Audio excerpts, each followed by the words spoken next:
कुष्ठ निदान। पांचवा अध्याय। सप्त द्रव्याणी। कुष्ठ में हमेशा ऐसे ऐसे शब्द मिलेंगे आपको, 7 द्रव्य, 3 दोष, है ना। सप्त द्रव्याणी कुष्ठानाम। त्रयो दोषा, वात पित्त श्लेष्म प्रकोपण विकृता। तीनों दोष कुपित होते हैं प्लस विकृत होते हैं दूष्य। कौन कौन से? शरीर धातु, दूष्य या शरीर धातु बोला है। 7 धातुएं शरीर की दूषित हो जाती हैं। त्वक मांस शोणित लसिका चतुर्धा। ये 4 और 3 दोष, है ना। कैसे, किस तरीके से याद रखेंगे इसको? फिर सुश्रुत ने, चरक ने कुष्ठ में 3 दोष और 7 धातुओं को ऐसे करके बोला है। देखो, सप्त द्रव्याणी, 3 दोष और 4 धातुएं दूषित होती हैं। 4 धातुएं कौन कौन सी दूषित होती हैं इसमें? पहले है त्वचा, दूसरा है मांस, तीसरा है शोणित और चौथी है लसिका। ये निदान स्थान में 4 धातुएं दी हैं। दोष तो कॉमन है 3।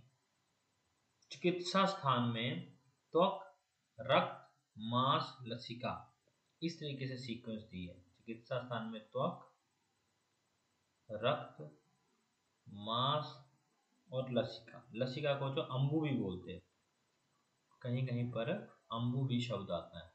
ये चिकित्सा स्थान में सीक्वेंस दी है।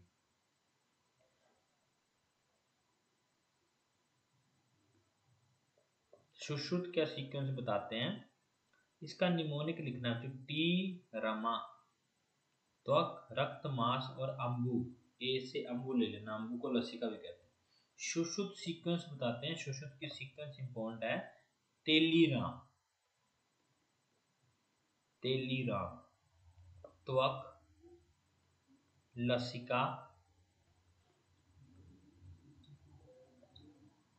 रक्त, मांस। त्वक, लसिका, रक्त, मांस और साथ में लिखना है क्रम से धातु दुष्टि। सुश्रुत बोलते हैं क्रम से धातु दुष्टि होती है, इसलिए सीक्वेंस जो है सुश्रुत की इंपॉर्टेंट है। चरक के अकॉर्डिंग सभी कुष्ठ त्रिदोषज होते हैं। सभी कुष्ठ त्रिदोषज,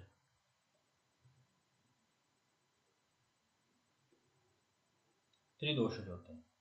सुश्रुत बोलते हैं जो कुष्ठ हैं सारे सवात प्लस पित्त प्लस कफ प्लस कृमि युक्त होते हैं। वात पित्त कफ तो होता ही है, साथ में कृमि भी हो। श्लोक नंबर नेक्स्ट आ है। बेसिक पता लग गया जो कुष्ठ को कई बार ऐसे पूछ सकते हैं। कुष्ठ को हैंसन्स डिजीज भी कहते हैं।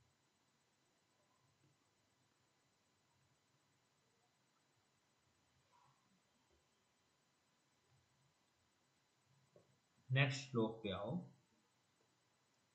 सभी कुष्ठ त्रिदोषज होते हैं, ये चरक कहते हैं। और सुश्रुत बोलते हैं सभी कुष्ठ त्रिदोष प्लस कृमि युक्त होते हैं। न च किंचित अस्ति कुष्ठ एक दोष प्रकोप निमित्तम।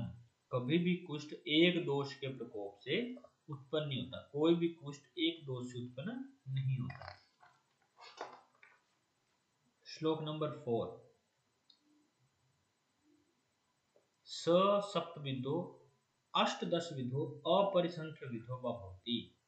कुष्ठ के भेद में बताते हुए चरक बोलते हैं कि कुष्ठ जो है 7, 18, अष्टदश और अपरिसंख्य माने। अपरिसंख्य बताएं। सुश्रुत ने यहीं पर भेद बताते हुए 7, 11 और 18 माने। बागवट ने भी 18 कुष्ठ माने, भेल ने भी 18 कुष्ठ माने। और इनका डिवीजन कैसे किया 18 का? इसमें सभी के अकॉर्डिंग जितने भी 18 जिन्होंने माने हैं उनके सभी के अकॉर्डिंग 7 प्रकार के महाकुष्ठ होते हैं। और 11 प्रकार के क्षुद्र कुष्ठ होते हैं। 11 प्रकार के क्षुद्र कुष्ठ होते हैं।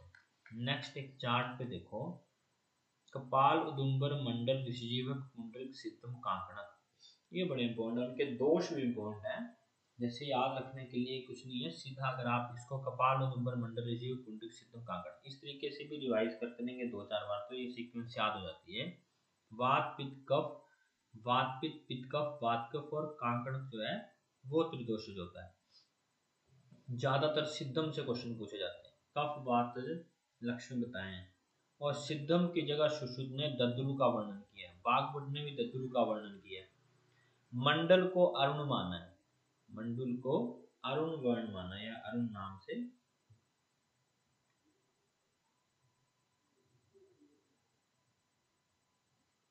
नहीं तो उनका निमोनिक याद रख सकते हैं, KUMP, KUMRP, ऋषिजीवक, PRPS का, ऐसे याद रखते हैं, KUMRPS का। नेक्स्ट आना है, क्षुद्र कुष्ठ होते हैं कुल 11। इसमें थोड़ा सा डिफरेंस दिया हुआ है। सुश्रुत ने दद्रु को, सुश्रुत ने दद्रु को महाकुष्ठ माना है। सुश्रुत ने दद्रु को महाकुष्ठ माना है। चरक ने दद्रु को क्षुद्र कुष्ठ माना है।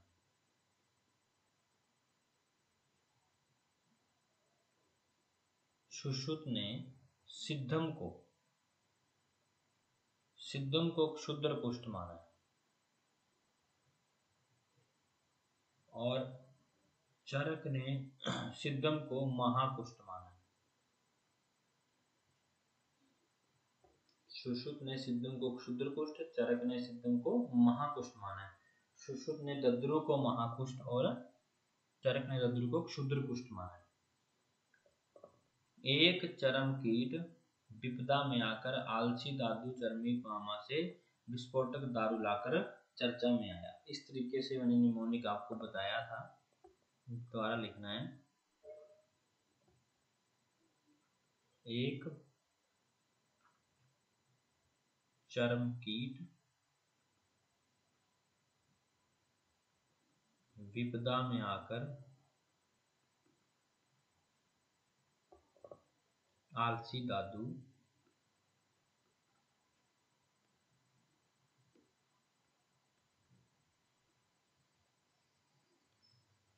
और चर्मी मामा से विस्फोटक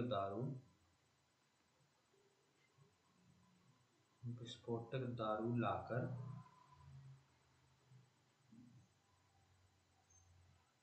चर्चा में आया। ये जरूरी है, अगर इसको याद रखेंगे ना आपको दोष याद हो जाएंगे। एक कुष्ठ में दोष हैं वात कफ, सभी में वात कफ है।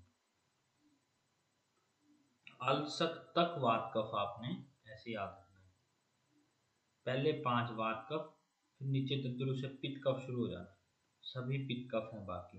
ये दोष पूछे जाते हैं दोष। शतारु भी पित्त कफ और सिर्फ विचर्चिका कफज। इनकी सीक्वेंस के लिए हमने एक निमोनिक बनाया है। एक चरम, एक से एक कुष्ठ, चरम से चरम कुष्ठ, कीट से कीटिव, विपदा से विपादिका, में आकर आलसी से आलसक, दद्रु दादू से दद्रु, चर्मी मामा, चर्मी से चरमदल, मामा से पामा, विस्फोटक से विस्फोटक, दारू से शतारू, लाकर चर्चा में विचर्चिका। 1-2 बार लिख के जब आप डिकोड करेंगे तभी आपको सही तरीके से याद रहेगा, अदरवाइज ऐसे तो ये भूल जाएगा। बार बार इसको थोड़ी सी प्रैक्टिस कर लेनी 2-3 बार तो ठीक है। श्लोक नंबर 6, ये दोषों को याद रखने के लिए और दूसरा क्वेश्चन निकालने के लिए कि कौन से क्षुद्र कुष्ठ में आते हैं, इन सभी के लिए दोनों चीजों के लिए निमोनिक का काम आ सकता है ना। श्लोक नंबर 6, श्लोक नंबर 6 देखना है। कुष्ठ के सामान्य निदान, शीत उष्ण व्यत्यासात अनुपूर्व्यो उपसेव्य मानस्य। ठंडा गर्म का सेवन का अनुकूल रूप से प्रयोग ना करना। संतर्पण अपतर्पण अव्यवहार्य व्यत्यासात, संतर्पण अपतर्पण की सीक्वेंस में प्रॉपर काम ना करना। मधु फाणिक मत्स्य लकुच मूल काकमाची, इनका प्रयोग करना। चिलचिम मछली होती है उसका दूध के साथ पैसास, दूध के साथ प्रयोग करना। हाइनक यव चीन कोदालक कोरदूष प्रायाणी, ये कारण। कुसुम स्नेहवंती, कुसुम स्नेह को का प्रयोग किया जाता है तब। भय श्रम संताप उपतस्य च सहसा शीत उदक अवतरत, थक के डरने के बाद, थकने के बाद या धूप से संतप्त होने के बाद अचानक से आकर के ठंडे पानी से स्नान करना, ये सब कारण जो है कुष्ठ के। छड्डी च प्रति घनतम, छड्डी को रोकना। स्नेहश अति चिरात, स्नेह का अति स्नेहश अति चरत, स्नेह का अधिक मात्रा में प्रयोग करते रहना। त्रयोदोषा युगपत प्रकोप आपतिते, क्वेश्चन मार्क। तीनों दोष एक साथ कुपित हो जाते हैं, ये क्वेश्चन आ चुका है कि किस व्याधि में तीनों दोष एक साथ कुपित होते हैं, कुष्ठ में। त्रयोदोषा युगपत प्रकोप आपतिते, तीनों दोष जब इकट्ठे कुपित होते हैं तो कुष्ठ होने के चांसेस होते हैं। कुष्ठ के पूर्व रूप, श्लोक नंबर 7, अस्वेद अति स्वेदनम, IMP। परुषस्य अति लक्षणता, स्किन जो है वो रूखी पड़ जाती है, अति लक्षण हो जाती है, और वहां से कभी पसीना आना कभी ना आना, ये मुख्य लक्षण है। यही सेम वात रक्त का भी है, स्वेद आना ना आना, ये लक्षण वात रक्त का भी होता है, कुष्ठ का भी होता है। लोम हर्ष होना, शब्यथुर विसर्प आगमन अभीक्षणम च काय काय काय छिद्र उपदेहेशु, काय छिद्र शरीर के जितने भी रोमकूप हैं उनमें उपदेह कुछ लिपटा हुआ सा प्रतीत होना, ये प्रमेह में भी है, प्रमेह का पूर्व रूप है। स्वल्प नामानी च व्रणाना दुष्टि स्रोहति, स्वल्प छोटे छोटे, बिल्कुल छोटे छोटे जख्म भी बड़ी मुश्किल से, व्रण जो है बड़ी मुश्किल से भरते हैं। कपाल कुष्ठ के लक्षण, नेक्स्ट श्लोक पे आना है। कपाल कुष्ठ के लक्षण। कपाल कुष्ठ, कपाल का मतलब होता है कटोरा, जब उसको उल्टा करेंगे तब आपको समझ आएगा कपाल कैसा है। विषम विसृतानी, कपाल कैसा होता है, आप कटोरी को ढंग से देखना, बीच से गहराई और ऊपर के जो बॉर्डर होते हैं वो थोड़े उठे हुए होते हैं कटोरी के बॉर्डर, ताकि सब्जी बाहर ना आए। तो वैसे बोला उन्होंने विषम विस्तृतानी, है ना, एक इक्वल सेम लेवल पे नहीं होता। खर पर्यंतानी, आशु गति समुत्थान आशु भेदनी, जंतुमती। दूसरा क्वेश्चन आ सकता है, किसमें जंतु कृमियां किसमें होती हैं। नेक्स्ट उदुम्बर,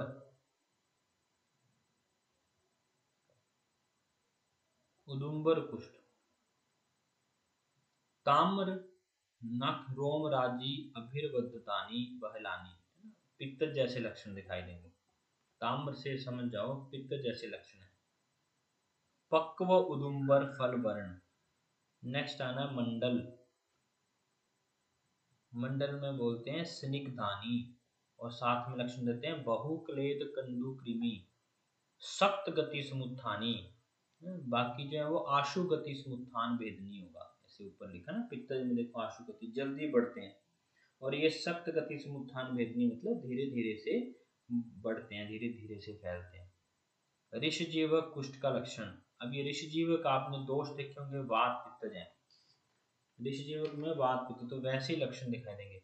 आशु गति समुत्थान अल्प कंडु क्लेद कृमिणी, और साथ में लिखा है शूक अहुपत शूको शूक उपहतो अवेदना उत्सन मध्यानी, शूकोपहत ऋषजिह्वा, मतलब कि ये जो होता है भालू, उसके जीव की तरह, तो उन्होंने बताया कि शोको जैसे जैसे हमारी टंग होती है उसमें पैपिला होते हैं, थोड़ी खुरदरी होती है, तो वैसे उन्होंने भी बताना चाहा है कि शूक की तरह चुभने वाला, शूक होता है जैसे गेहूं का सिल्ला होता है, उसको आप देखना हाथ में पकड़ के कितना चुभता है, तो वैसे शूक उपहत, उपहत मतलब कि शूक की तरह चुभने वाला, वेदना देने वाला और उत्सन मध्यान्ही, बीत से ज्यादा उत्सन, बीत से ज्यादा उभरा हुआ, इसको बोलते हैं ऋषजीवक का कुष्ठ का लक्षण।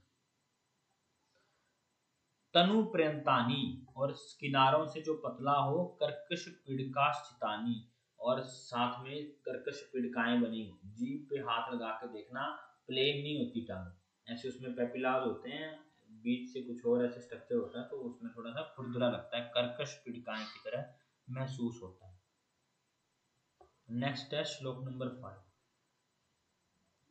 कुंडरी कुष्ठ, शुक्ल रक्त भासानी रक्त पर्यंतानी, पुंडरीक होते हैं कुसुम, फूलों के लिए, फूलों, कमल के फूलों की पंखुड़ियों के लिए कहा गया है। आप देखना वो किनारों से ज्यादा लाल होती हैं, ऐसा उन्होंने बोला है कि जो किनारों से लाल हो, रक्त पर्यंतानी, और बीच से रक्त राजी सिरा संतता उत्सेदानी, जो पंखुड़ियां किनारों किनारों से ज्यादा लाल हों, थोड़ी थोड़ी उनमें रक्त राजी लाल लाल रेखाएं सी पड़ी हों, उसको बोलते हैं पुंडरीक कुष्ठ। पुंडरीक पलाश संकशानी, जो पुंडरीक के कमल के पत्तों की तरह, पलाश होते हैं पत्ते, पंखुड़ियां, कमल, उनकी तरह जो दिखाई दे, उसको बोलते हैं पुंडरीक कुष्ठ। देखो सब कुछ क्या है, श्लोक में इन सब के आंसर है, अगर ये आएगा क्वेश्चन निदान स्थान से तो सारे के सारे आंसर श्लोक में ही खुद ही शब्द ही बताते हैं क्या नाम है। सिद्धम कुष्ठ, लघु समुत्थान अल्प भेदी क्रिमिन्य अलाबु पुष्प संकानी, ये सबसे ज्यादा बार पूछा जाता है, अलाबु पुष्प संक, अलाबु के पुष्प की तरह, एक है पुंडरीक की तरह, वो पुंडरीक है, और अलाबु के पुष्प की तरह सिद्धम कुष्ठ है। सुश्रुत बोलते हैं कि सिद्धम कुष्ठ ऊर्ध्व काय में होता है, शरीर के ऊर्ध्व काय, ऊपर वाले हिस्से में जो हो उसको बोलते हैं सिद्धम कुष्ठ। कैसे लिखते हो, लघु समुत्थान अल्प भेदनी, पूरा श्लोक आ सकता है, लघु समुत्थान अल्प भेदनी, और सख्त गति समुत्थान भेदनी किसके लिए कहा है, मंडल कुष्ठ के लिए, इसको डीडी कर लो मंडल से।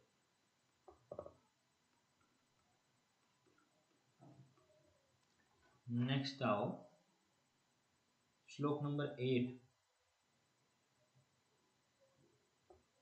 श्लोक नंबर 8, कांकणांतिका वर्णादो सर्व कुष्ठलिंग समन्विता, सभी कुष्ठों के लक्षण दिखाई देते हैं, ता अन्य साध्यानि साध्यानि पुनीतराणी, सभी साध्य होते हैं लेकिन कांकणक असाध्य कहा गया।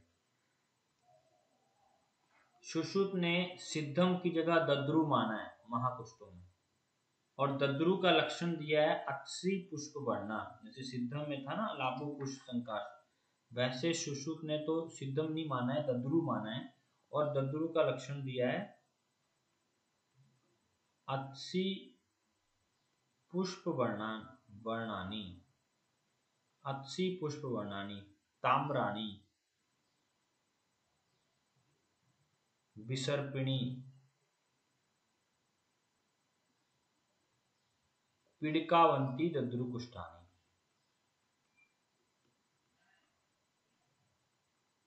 पीड़िकावंती दद्रुकुष्ठानी।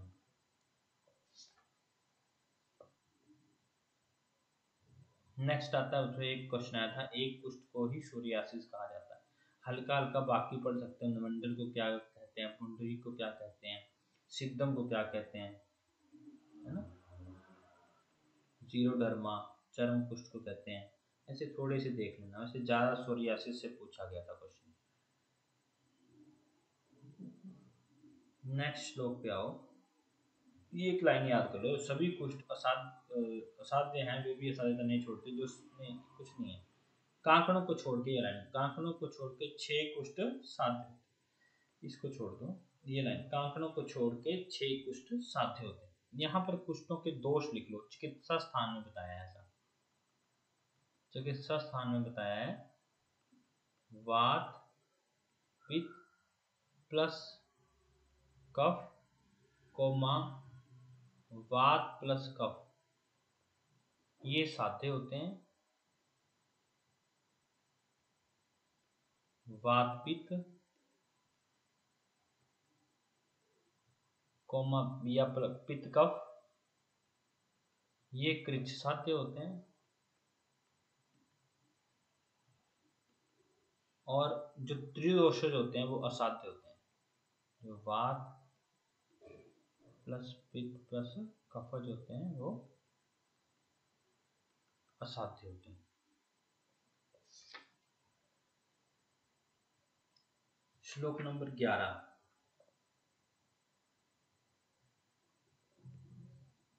कुष्ठ के उपद्रव। प्रसंग अंग भेद, पतताना अंग अव्यवाना, थोड़े थोड़े कट कट के गिरना शुरू हो जाते हैं। तृष्णा ज्वर अतिसार दाह दौर्बल्य रोचका विपाक तथा विद्य असाध्य मृता, ये सब जो है अविपाक होना, दुर्बलता रुचि, प्रसरण अंग भेद, पतत अंग अव्यवाना, ये थोड़ा सा डार्क ड्राइन करके याद रखने की कोशिश करनी कि जो अंगों से अगर पस निकलती हो, प्रसरण होता हो, अंग भेद होता हो, या फिर अंगों का टूट टूट के गिरना, एक कुष्ठ के उपद्रव में माना गया है। श्लोक नंबर 12। उपमाएं दी गई हैं बच्चों। साध्यो अयमिति य पूर्व नरो रोग उपेक्षते स किंचित काल असाध्य मृत एवं अवबुद्धते। कोई व्यक्ति किसी साध्य रोग को जानता हुआ स्टार्टिंग में उसकी रोग की उपेक्षा करता है तो कुछ काल के बाद उसको मृत ही समझना चाहिए, है ना। असाध्य हो जाती है व्याधि, अगर किसी असाध्य व्याधि को साध्य समझ के उसकी उपेक्षा करते रहें तो कुछ टाइम के बाद वो व्याधि बड़ा रूप लेकर के मृत के संकेत दे देती है। श्लोक नंबर 14। यथा अल्पेन यत्नेन छिद्यते तरुणस्तरु स एव अति प्रवृद्धस्तु छिद्यते अति प्रतनांता। जब तरुण तरु पतला पेड़ या मतलब छोटा ही पौधा हो, उसको काटने के लिए अल्प यत्न की जरूरत होती है, और अगर वही पेड़ जब विशाल रूप ले लेता है तब उसको छेदने छिद्यते, उसको काटने के लिए बड़ा ज्यादा प्रयत्न करना पड़ता है। वैसे व्याधि है, अगर छोटे रूप में ठीक कर ली जाए तो छोटे यत्न से ठीक हो जाती है, नहीं तो बाद में बड़े पेड़ की तरह बड़ा यत्न करना पड़ता है। दोनों रेफरेंसेस की लाइन है, कुष्ठ के लिए बोली गई है। थोड़ा सा एडिशनल लिखना है। कुष्ठ कोमा उन्माद कोमा कर्मज रोग। याप्य मान्य है बागभट्ट ने याप्य मान्य है। प्रमेय जो है उसको कहा जाता है अनुषंगी नाम।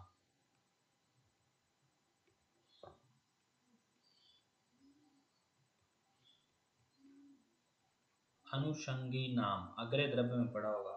राज्यक्षमा को कहा जाता है रोगा नाम।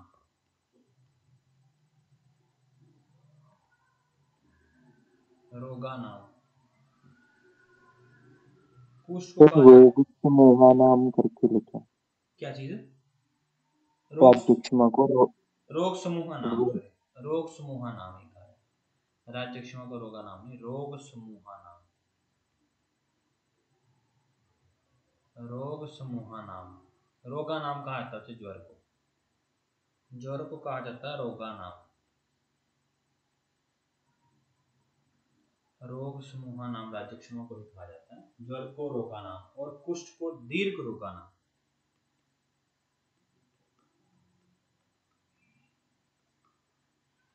और कुष्ठ को दीर्घ रोगा नाम। नेक्स्ट चैप्टर पे आना है राज्यक्षमा।